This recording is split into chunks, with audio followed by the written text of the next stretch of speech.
Hello everyone. The content we are sharing today is provided by the Australia Buddha Dharma Practice Association. Today, we want to discuss a single Chinese character, one that we might use every day or often think about, and that is the character HI. This character actually conceals profound wisdom. Are you ready? Let us take it apart together. The unexpected origin of harm. Have you ever had this experience? You say something carelessly, perhaps just a small joke, and unexpectedly, it causes a huge amount of trouble, even unintentionally hurting the people closest to you. Why does this happen?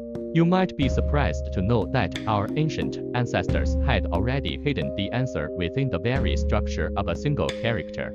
It is truly fascinating. Today, let us be linguistic detectives and thoroughly deconstruct the character HI. Deconstructing the character HI first. Let us look at the character HI. Its most direct and superficial meaning, which I believe everyone knows, is to harm others, obstruct them, or create trouble for them. This is very straightforward, isn't it? But the story is not that simple. The truly interesting part lies in the composition of the character itself. Its structure seems to be speaking to us, telling us a secret. If we break down the character HI, the top component is MN, the roof or shelter radical. It represents a roof, a house, or a home. The bottom component is KU, which clearly means mouth, and also represents the words we speak. So think about it: a mouth under a home. What does this combination imply? An authoritative ancient dictionary, the Shunjizi, offered the classic explanation in just 5 characters. YNCMGQY. This means that all words that cause harm often begin within the home. Wow, this sentence points out a very deep, even somewhat painful, reality. Think about it.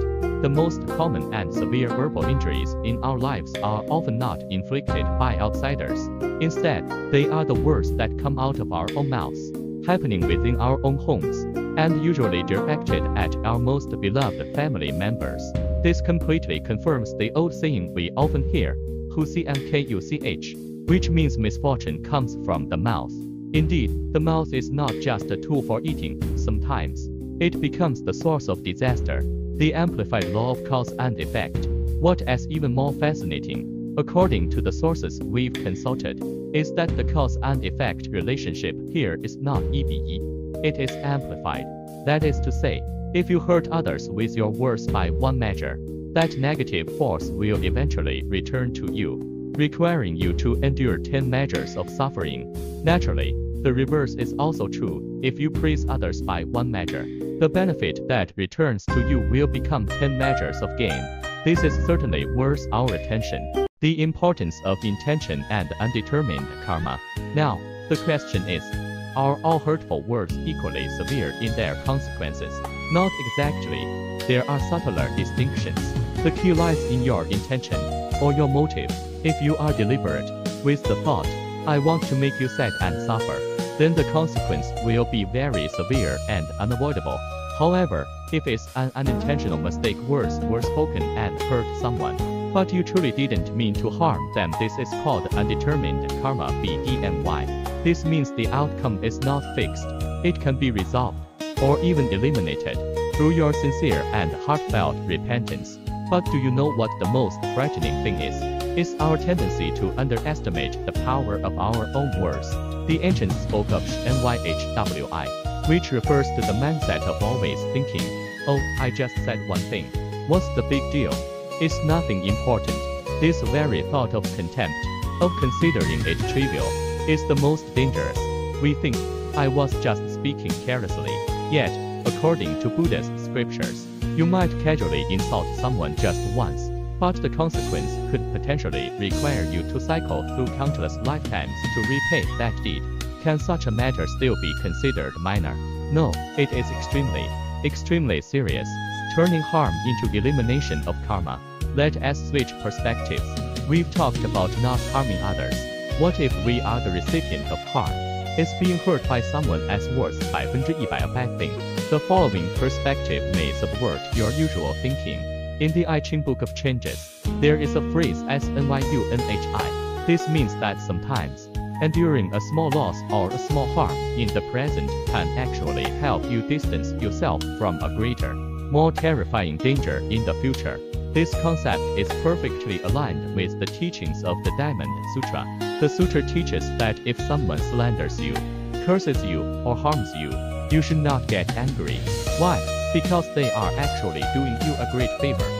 They are helping you eliminate the negative karma you have accumulated over countless past lives. So, this harm transforms into an act that helps clear the stones and obstacles from your path in life. You see, this is the difference. When faced with the same harm, the reaction of an ordinary person is, "I'm so pitiful, I'm the victim."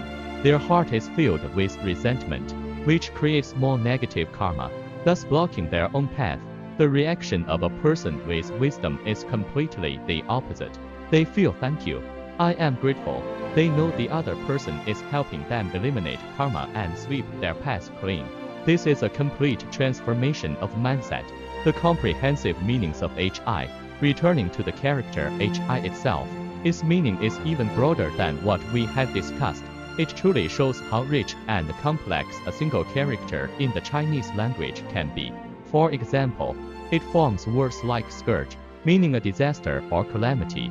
It can refer to a crucially important location, such as a strategic military stronghold or a vital part of the body. It can even express a deep sense of fear and apprehension. To give examples, historical records state that when Qin Shi Huang First Emperor launched his northern campaign, he recaptured several military strongholds, immediately seizing the strategic initiative. Another story tells of King Min of Qi during the Warring States period. He was so arrogant and cruel that the rulers of other states became extremely apprehensive of him, both jealous and fearful. Eventually, they united to destroy him. From a concrete geographical location to the abstract character of a king, the single character HI is truly all-encompassing. A final question for reflection. So, after circling back and examining the character HI from inside out, its structure, the cause and effect behind it, and the wisdom of turning bad things into good, the final question must return to ourselves. Having understood the true nature of this character, its underlying cause and effect, and the wisdom of transforming misfortune into benefit, shouldn't we pause and ask ourselves, in my words and actions today, have I created more harm or more benefit for myself and those around me? This is a question well worth every one of us taking time to contemplate.